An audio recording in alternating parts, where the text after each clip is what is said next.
Hey, this is Rich over at TVP Live with another quick tips tutorials brought to you by Photoshop Elements Custom Tutorials Group. And let's jump right in with today's poster. Wanted to be able to cut this text out of a black background so that it would be see-through and you'd be able to see the transparency right through the black block. So basically we got two images here and two layers. The top layer is a text layer. The next layer underneath is a black block.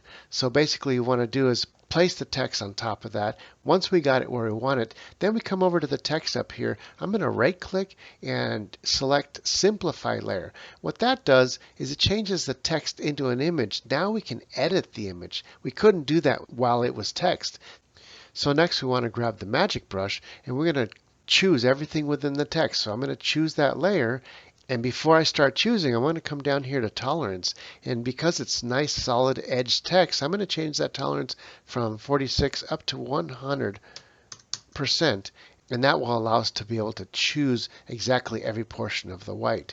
Next, I'm going to click on the first portion that I want. Then I'm going to hold the Shift button down. And now I can just start clicking away at every other portion. You won't see it now until I let go of the Shift. Once we get to the end here, all we got to do is let go, and I'm left clicking on each one of these.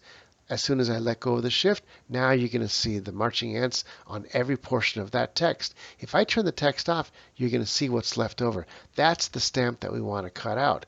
But what do we want to cut it out on?